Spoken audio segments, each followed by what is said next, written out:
செல்லம். அன்புள்ள இயேசு சுவாமி, இந்த அருமையான பகல் வேலைக்காக உமக்கு நாங்கள் நன்றி செலுத்துகிறோம். இதோ நீர் இந்த பாடப்பட்ட நாளிலே அப்பா உடைய முதல் வார்த்தையை தியானிக்க அடியேனும் கொடுத்த வாய்ப்புக்காக ஆண்டவரே நான் நன்றி செலுத்துகிறேன். ஆண்டவரே என்னை முழுவதுமாக மறைத்து உங்களுடைய ஆவி என்னை வெளிப்படுத்தும். நாங்கள் பேசுகின்ற வார்த்தைகளும் எங்களுடைய இதயத்தின் சிந்தனைகளும் உங்களுடைய சமூகத்தில் பெருமையாக இருப்பதாக சுவாமி. ஆமென். இயேசு சிலுவையை நுழைந்த முதல் வார்த்தை அது லூக்கா எழுதின நற்செய்தி நூல் 23ஆம் அதிகாரம் 34ஆம் வசனம். அப்பொழுது இயேசு, பிதாவே, இவர்களுக்கு மன்னியும், தாங்கள் செய்கிறது இன்னதென்று அறியாதிருக்கிறார்களே என்றார். அவருடைய வஸ்திரங்களை அவர்கள் பங்கிட்டு சீட்டு போட்டார்கள். பிதாவே, இவர்களுக்கு மன்னியும், தாங்கள் செய்கிறது இன்னதென்று அறியாதிருக்கிறார்களே என்றார். ஒரு மனிதனுடைய வாழ்க்கையில அவனுடைய இறுதி வார்த்தைகள் நம்ம எப்பொழுதும் ஒரு முக்கியத்துவம் வாய்ந்ததா கருதப்படுகிறோம். ஒரு மனிதன் மிகுந்த வேதனையில் இருக்கும்போது தான் அவனுடைய உண்மையான உள்ளம் வெளிப்படும். இயேசு பாடுபட்ட காலங்களை நம்ம பார்க்கிறோம். வெள்ளிக்கிழமை ராத்திரி அவரை கைது செய்கிறார்கள். இரவு முழுவதும் அவரை விசாரிக்கிறார்கள். துன்பம், வேதனை. பிலாத்து அவரை சிலுவையில் அறைய ஒப்பு கொடுக்கிறார். ஒப்பு கொடுத்த பின்பு சிலுவையை தாங்கி பிலாத்தினுடைய அரண்மனையிலிருந்து கபாலஸ்தலம் என்று சொல்லப்படுகிற கொல்கதா மலை வரையிலும் அவர் அந்த சிலுவையை சுமந்து நடக்கிறார். தலையில முன் கிரீடம் சூட்டப்பட்டு ஒருவர் அடிக்கும் அவரை வாரினால் அடிக்கிறார்கள். இவ்வளவு துன்பத்தையும் தாங்கி கொண்டு அந்த கபாலஸ்தலம் என்கின்ற இடத்திற்கு கொண்டு வந்து அவரை சிலுவையில் அறையப்படுகிறார்கள். பொதுவாக நம்ம ஒரு எலுமிச்சை பழத்தை நசுக்குனா அதுல எலுமிச்சை சாறு வரும். திராட்சை ரசத்தை பிதுக்கினால்தான் திராட்சை ரசம் நம்மளுக்கு கிடைக்கும். அது போலதான் இயேசு சிலுவையில் நசுக்கப்பட்டார். நசுக்கப்பட்ட பிறகு அவர் முதலாய் கூறிய வார்த்தை அவரிடமிருந்து வெளிப்பட்டது மன்னிப்பு. சிலுவை என்பது ஒரு வேதனையின் இடம் மட்டுமல்ல, அது இயேசு இறுதியாய் பிரசங்கித்த ஒரு பிரசங்க மேடை. மொத்தம் ஆண்டவர் 7 வார்த்தைகளை பேசுகிறார். அதுல முதல் வார்த்தையை நாம் உற்று பார்க்கும் போது அந்த முதல் வார்த்தையில ஒரு சாபம் கிடையாது, அந்த முதல் வார்த்தையில ஒரு கோபம் கிடையாது, அந்த முதல் வார்த்தையில வேற யாருமேலும் அவர் ஒரு குற்றச்சாட்டு வைக்கல. மாறாக அவரை பரிகசித்தவர்கள், அவரை நிந்தித்தவர்களுக்காக தன்னுடைய பிதாவின் இடத்தில் கர்த்தர் அந்த இடத்துல அவர் ஜெபம் செய்கிறார். இந்த வார்த்தையை பைபிள்ல பார்த்தீங்கன்னா பிதாவே பக்கத்து ஒரு கமா போட்டிருக்கோம், இவர்களுக்கு மன்னியும் ஒரு கமா, நாங்கள் செய்கிறது இன்னதென்று அறியாதிருக்கிறார்கள் என்று 3 பகுதிகளாக இந்த வார்த்தை. முதலாவது பிதா. நம்ம வாழ்க்கையில எவ்வளவு வேதனைகள், கஷ்டங்கள் வரும். அந்த டைம்ல எல்லாம் ஆண்டவரை பார்த்து கேட்போம், ஆண்டவரை எனக்கு எதுக்கு ஆண்டவரை இவ்வளவு சோதனை கொடுக்குறீங்க அப்படின்னு தான் கேட்போம்.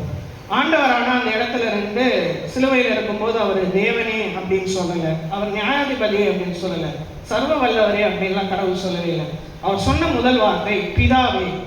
இவ்வளவு வேதனை மத்தியிலும் கடவுள் தனக்கும் பிதாவுக்கும் ஆன உறவை அவர் எந்த இடத்திலும் அவர் முறிக்கிறதே கிடையாது. அந்த பாதையை முழுவதுமாய் நாம பார்க்கிறோம். ஒரு முறையும் வாரினால் அடிக்கப்படுகிறார்கள். அந்த முழுக்கள் அவருடைய உடம்புல தைத்து அந்த மசில போய் அட்டாச் ஆகி ஒரு தடவை வெளில வரும்போது அவர் வலியின் உச்சத்துக்கு போகிறார். இன்னைக்கு நாம இருக்கிற வாழ்க்கையை நம்ம நினைச்சு பார்க்கிறோம். இன்னைக்கு பார்த்தீங்கன்னா செகண்ட் சயின்டிபிக் ரெவல்யூஷன்ல நம்ம இருக்கிறோம். எவ்வளவு பெரிய சர்ஜரியா இருந்தாலும் கையில மட்டுமா சர்ஜரியா, இந்த இடத்துல மட்டும் ஒரு ஊசி போட்டா கை ஃபுல்லா மறுக்கிறோம். ஆபரேஷன் எப்படி ஆரம்பிக்குது முடிக்குதுன்னே நம்மளுக்கு தெரியல. நம்ம எந்த வலியுமே உணர்றது கிடையாது. ரீசெண்ட் டேஸ் ஒரு டெக்னாலஜி பார்த்தீங்கன்னா பெயின் மேனேஜ்மெண்ட் என்கின்றதுக்குன்னே எனக்கு ஒரு சூப்பர் ஸ்பெஷாலிட்டி கோர்ஸ் கொண்டு வந்துட்டாங்க. ஒரு மனுஷன் எவ்வளவு பெரிய வலியில் இருந்தாலும் காயப்பட்டாலும் அவனுடைய வலி அவனுக்கு தெரியாத அளவுக்கு இன்னைக்கு நம்மளுடைய மெடிக்கல் டெக்னாலஜி வளர்ந்துருக்கு. ஆனால் இயேசு ஒரு முறையும் அடிக்கப்பட்டு அந்த சிலுவையில் அறையப்பட்டு உச்சி வெயில்ல தன் உடம்பிலிருந்து ஒரு இடத்தில் ஒரு சொட்டாக ரத்தம் வெளியே வருகிறது. வெளியே வந்து நிந்தனையிலும் கூட ஆண்டவர் முதலாவதாக இவர்களை மன்னியும் என்றுதான் ஆண்டவர் சொல்லுகிறார். நம்ம ஏகப்பட்ட இடத்துல பார்க்கிறோம். நம்ம ஆண்டவர் நமக்கு சொல்ற ஆபத்து நாள்ல என்னை நோக்கி கூப்பிடு, நான் உனக்கு மறு உத்தரவு அள்ளி செய்கிறேன் அப்படின்ற. வாழ்க்கையில எவ்வளவு துன்பங்கள் வந்தாலும் தேவனை நாம் விட்டு விலகக்கூடாது என்பதற்கான ஒரு எடுத்துக்காட்டு தான் இந்த பிதாவே. எவ்வளவு கஷ்டங்கள் வந்தாலும் நீங்கள் என்னை நோக்கி பாருங்கள், நான் பிதாவை அழைத்து அவர் மன்னிப்பு கேட்கிறார். அவர் மட்டும்தான் பிதாவே அப்படின்னு கூப்பிடுறாரா, நம்ம அப்ப நம்மளுக்கு என்ன அப்படின்றத பார்க்கும்போது ரோமர் 8ஆம் அதிகாரம் 15ஆம் வசனம். ரோமர் 8ஆம் அதிகாரம் 15ஆம் வசனம்.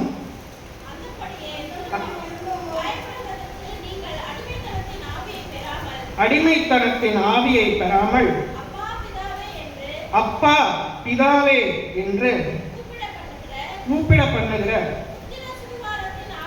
புத்திர சுவிகாரத்தின் ஆவியை பெற்றீர்கள். அவர் சிலுவையில் அறைந்ததன் விரைவாக நாமளும் நம்முடைய துன்பத்தின் மத்தியிலும் வேதனையின் மத்தியிலும் அப்பா பிதாவே என்று கூப்பிடக்கூடிய புத்திர சுவிகார பாக்கியத்தை ஆண்டவர் நமக்கு பெற்றுக் கொடுத்திருக்கிறார். இந்த பிதாவே என்கின்ற வார்த்தையை நமக்கு உணர்த்துவது, எவ்வளவு துன்பம் வந்தாலும் நம்மை இந்த உலகத்தில் அழைத்தது, நம்மை உலகத்தில் கொண்டு வந்த தேவன் எவ்வளவு துன்பம் வந்தாலும் அப்பா பிதாவே என்று அழைக்கும் போது அந்த துன்பத்திலிருந்து ஆண்டவர் நமக்கு விடுதலை தருகிறார். இரண்டாவதாக இவருக்கு மன்னியும் அப்படின்றார். யாரு இந்த இவர்கள்? ஆணிகளால் அடித்த ரோம சிப்பாய்கள், கேலி செய்த மத தலைவர்கள், சிலுவையில் அறையுங்கள் என்று கூச்சலிட்ட மக்கள், குறிப்பாக அவரோடே இருந்து ஓடி போன சீஷர்கள், இவர்கள் எல்லாவற்றையும் பார்த்து பிதாவே இவர்களை மன்னியும் அப்படின்னு சொல்றார். இயேசு ஒரு வாழ்ந்த வாழ்க்கையில பார்த்தீங்கன்னா அவர்கிட்ட வரவங்க எல்லாருமே சொல்றாங்க, ஆண்டவரே இவரை தண்டியுங்க, ஆண்டவரே இவருக்கு நியாயம் செய்யுங்க, ஆண்டவரே இவர்களை அழித்து விடுங்க என்றுதான் ஆண்டவர் கிட்ட அவர் வாழ்ந்த நாட்களில் வந்து கேட்கும் போதுதான ஜபங்களா இருந்தது. ஆனால் ஆண்டவர் தன்னுடைய இறுதி நேரத்தில், இறுதி வேதனைகளின் மத்தியிலும் மன்னியுங்கள் என்றுதான் ஆண்டவர் முதலாக அந்த வார்த்தையை கூறுகிறார். அப்போஸ்தலனாகிய பவுல் ரோமருக்கு எழுதின நிருபம் 5ஆம் அதிகாரம் 8ஆம் வசனத்துல நாம பார்க்கும்போது, நாம் பாவிகளாய் இருக்கையில் கிறிஸ்து நமக்காக மரித்ததினாலே தேவன் நம்மேல் வைத்த தமது அன்பை விளங்க பண்ணினார். ஆண்டவர் எவ்வளவு அன்புள்ளவர் என்பதை இந்த முதலாம் வார்த்தையை நமக்கு தெளிவுபடுத்துகிறது. எவ்வளவு வார்த்தைகள் பேசியிருக்கலாம், ஆனால் ஆண்டவர் முதலாவதாக மன்னிப்பு என்கின்ற ஒரு குணத்தை அவர் அந்த இடத்துல வெளிப்படுத்துகிறார். அவர் வெளிப்படுத்துகிற சூழ்நிலையை பார்க்கும்போது மிகுந்த வேதனை, மிகுந்த துக்கத்தின் மத்தியில் அவர் முதலாவதாக தனக்கு துரோகம் செய்தவர்களை, தன்னை காட்டி கொடுத்தவர்களை மன்னிக்க வேண்டும் என்கின்றதை ஆண்டவர் முன்னிலைப்படுத்துகிறார். எப்படி அவர் நமக்கு மன்னிக்கிறார் என்பதை பார்ப்போம் என்று சொன்னால், சங்கீதம் 103ஆம் அதிகாரம் 10லிருந்து 12 வசனங்களை நாம் பார்க்கிறோம். சங்கீதம் 103 10லிருந்து 12 வசனங்கள். அவர் நம்முடைய பாவங்களுக்கு தக்கதாக நமக்கு செய்யாமலும் நம்முடைய அக்கிரமங்களுக்கு தக்கதாக நமக்கு சரி கட்டாமலும் இருக்கிறார். பூமிக்கும் வானம் எவ்வளவு உயரமாய் இருக்கிறதோ அவருக்கு பயப்படுகிறவர்களுமே அவருடைய கிருபையும் அவ்வளவு பெரியதாக இருக்கிறது. மேற்குக்கும் கிழக்குக்கும் எவ்வளவு தூரமோ அவ்வளவு தூரமாய் அவர் நம்முடைய பாவங்களை நம்மை விட்டு விலக்கினார். ஆண்டவர்கிட்ட நாம வந்து, ஆண்டவரே நான் ஒரு தவறு பண்ணிட்டேன்னு நம்ம சொல்கிற ஒரு வார்த்தை, மேற்குக்கும் கிழக்குக்கும் எவ்வளவு தூரமோ அவ்வளவு தூரமாய் அவர் நம்முடைய பாவங்களை நம்மை விட்டு விலக்கினார். நம்மளுக்கு யாருக்கா தெரியுமா மேற்குக்கும் கிழக்குக்கும் எவ்வளவு தூரம் அப்படின்னு? Earth is a spherical object. நீங்க எந்த இடத்துல ஆரம்பிச்சாலும் எந்த இடத்துல லிங்க் பண்ணாலும் மேற்குக்கும் கிழக்குக்கு எவ்வளவு தூரம் இன்ன வரையும் நம்மளால கண்டுபிடிக்க முடியல. ஸோ அந்த அளவுக்கு ஆண்டவர் நம்மேல் இரக்கம் வைத்து நம்மளுடைய பாவங்களுக்காகவும் நம்மளுடைய மீறுதலுக்காகவும் நாம் மீட்கப்பட வேண்டும் என்பதை அறிந்துதான் தேவன் இவ்வளவான பாடுகளையும் தனக்குள்ளே அவர் உட்படுத்தி கொண்டார். எதற்காக?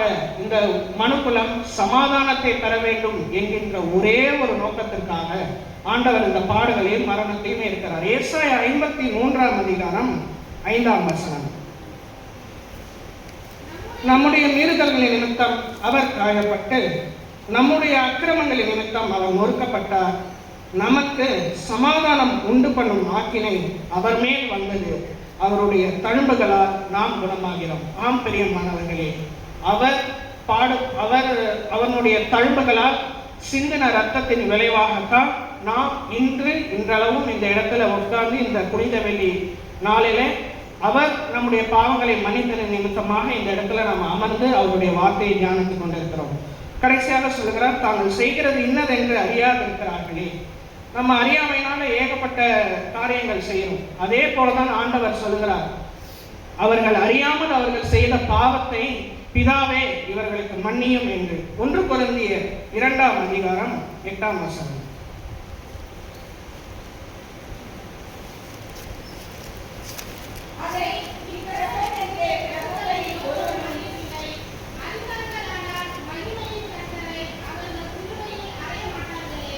அதை பிரபஞ்சத்து பிரபுக்கள் ஒருவனும் அறியவில்லை. அறிந்தார்களானால் மகிமையின் கர்த்தரை அவர்கள் சிலுவையில் அறைய மாட்டார்களே. அவர்கள் தேவனுடைய மகிமையை அறிந்திருந்தால் நிச்சயம் தேவனை சிலுவையில் அறைந்திருக்க மாட்டார்கள். அவர்கள் தேவனுடைய மகிமையை அறியாததின் காரணமாகத்தான் தேவனை அவர்கள் சிலுவையில் அறைந்தார்கள்.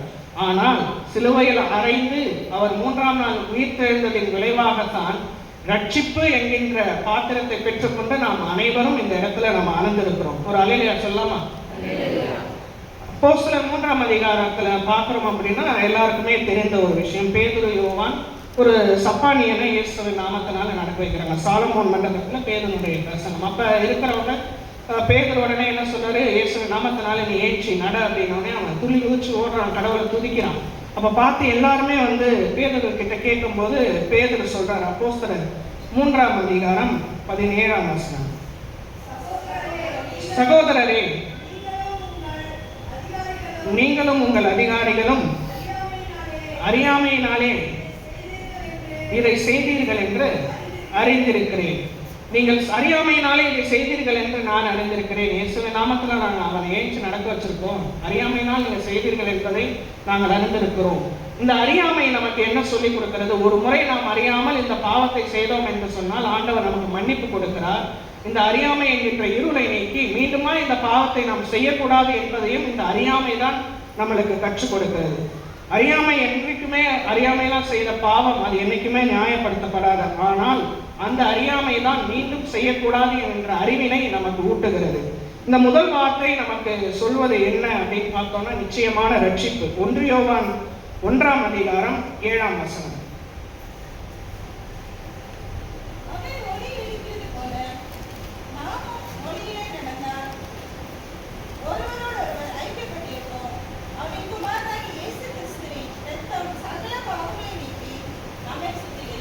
அவருடைய குமாரனாகிய இயேசு கிறிஸ்துவின் இரத்தம் சகல பாவங்களையும் நீக்கி நம்மை சுத்திகரிக்கும். அவர் சிந்தின இரத்தத்தால் நாம் எனக்கு ரட்சிப்பு என்கின்ற விலையேற பெற்ற அன்பினை நாம் பெற்று இந்த இடத்துல இருக்கிறோம். துன்பத்திலிருந்து நம்ம எவ்வளவு கஷ்டமான வாழ்க்கையில நம்ம வாழ்ந்தாலும் அதுக்குரிய வழியும் அதுக்குரிய தப்பிக்கக்கூடிய வழியும் ஆண்டவர் நமக்கு போதிக்கிறார். பொதுவாக ஒவ்வொருத்தர்கிட்டையும் நம்மளுக்கு ஒரு மனக்கலக்கமோ மனக்கசப்போ வருவதற்கான முக்கியமான காரணம் வாக்குவாதம் தான். ஒருத்தர்கிட்ட பேசுவோம், அவர் பார்த்து மன்னிப்போம், சொல்லுவாங்க இந்த ஒன் லாஸ்ட் டைம் நான் உன்னை மன்னிக்கிறேன் அப்படின்னாங்க. சில பேரை கேட்டிங்கன்னா நான் உன்னை மன்னிச்சுட்டேன், ஆனால் நீ செஞ்ச விஷயம் என்னைக்குமே என்னால் மறக்க முடியல அப்படின்னாங்க. அப்படி ஆண்டவர் நினைத்திருந்தா நமக்கு இந்த மீட்பு கிடைத்திருக்குமா? 1 பேதுரு 2ஆம் அதிகாரம் 23 மற்றும் 24ஆம் வசனத்தை பார்த்தோம் என்று சொன்னால், அவர் வையப்படும் போது பதில் வையாமலும் பாடுபடும் போது பயமுறுத்தாமலும் நியாயமாய் தீர்ப்பு செய்கிறவர்களுக்கு தம்மை ஒப்பு கொடுத்தார். நாம் பாவங்களுக்கு செத்து நீதிக்கு பிழைக்கும்படி அவர் தாமே தமது சரீரத்தை நம்முடைய பாவங்களை சிலுவையின் மேல் சுமந்தார். அவருடைய தழும்புகளால் குணமாகிறோம். ஆம் பிரியமானவர்களே, அவர் பட்ட தழும்புகளினால் குணமாகி நாம் இன்றளவும் இருக்கிறோம். பாவத்திலிருந்து நம்ம மன்னிக்கிறதுக்கு நம்ம மனதா இருக்கிறோமா அப்படின்றத பார்க்குறோம். ஆண்டவர்கிட்ட வரோம். லூக்கா 19ஆம் அதிகாரத்துல பார்த்தோம்னா எல்லாருக்குமே தெரியும், சகை ஒரு குள்ள மனிதர். அவர் இயேசுவை பார்க்க ஒரு மரத்தின் மேல ஏறி உட்கார்ந்துருக்கிறார். சகையை நினைத்துப்பாங்க. சகை ஒரு நிமிடம் மனத்தில் நினைக்கிறான், நான் இயேசுவை பார்த்தா எனக்கு ரட்சிப்பு வந்துடும். இயேசு அதை அறிந்து பார்க்கிறார். சகையை கீழே இறங்கி வா, உன் வீட்டுக்கு ரட்சிப்பு வந்தது அப்படி. அதே போல இயேசு யார் யாரெல்லாம் மன்னித்தாரோ அவரை ஒரு நிமிஷம் நம்ம திரும்பி பார்த்தோன்னா அவர்கள் இயேசுவை தேடி வருகிறார்கள். அவரை சந்தித்தால் எனக்கு மீட்பு உண்டு, அவரை சந்தித்தால் எனக்கு ரட்சிப்பு உண்டு என்கின்றதை அறிந்துதான் அவர்கள் எல்லாருமே இயேசுவண்டை வருகிறார்கள், மீட்பை பெறுகிறார்கள், ரட்சிப்பை பெறுகிறார்கள். நாம் எப்படி பிறருக்கு நாம் மன்னிப்பை கொடுக்க வேண்டும்? மத்தேயு 6ஆம் அதிகாரம் 14ஆம் வசனம் மற்றும் 15ஆம் வசனம்.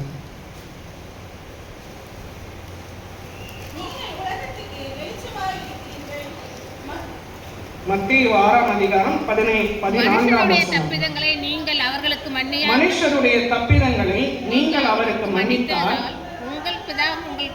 உங்கள் பரமபிதா உங்களுக்கு மன்னிப்பார். மனுஷருடைய தப்பிதங்களை நீங்கள் அவர்களுக்கு மன்னியாதிருந்தால்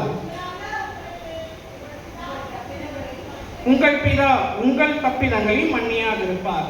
நாம் ஒருவரின் தவறை மன்னித்தால் நம்முடைய தவறுகளுக்கு நமக்கு மன்னிப்பு உண்டு. நாம் ஒருவரின் தவறை மன்னிக்காமல் இருந்தால் நம்முடைய பாவங்களுக்கு நமக்கு மன்னிப்பு இல்லை. மத்தேயு 18ஆம் அதிகாரம் 21 மற்றும் 22 வசனங்கள்.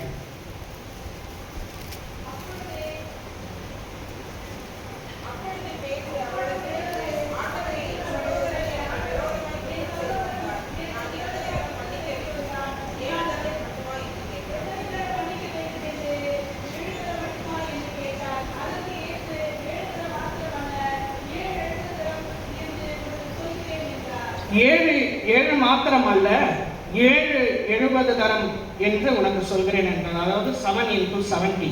நான் 7 தடவை தான் மன்னிக்கணும் ஆண்டவரே, இல்லை 70 முறை நீ அவனை மன்னி என்று ஆண்டவர் நமக்கு கற்று தருகிறார். ரீசெண்டாக பார்த்தீங்கன்னா உத்தரப்பிரதேசம் காசியாபாத் என்கின்ற ஒரு ஊரில் இருக்கிற ஹரிஷ் ராணா என்கின்ற ஒரு வாலிபர் 13 வருடங்களுக்கு முன்னாடி தன்னுடைய கல்லூரியினுடைய மாடியிலிருந்து தவறுதலாக கீழே விழுந்து அவர் மண்டையில் பலத்த அடிப்பட்டதன் காரணமாக அவர் மூளை செயலிழந்து 13 வருடமாக சிகிச்சையில் இருக்கிறார்.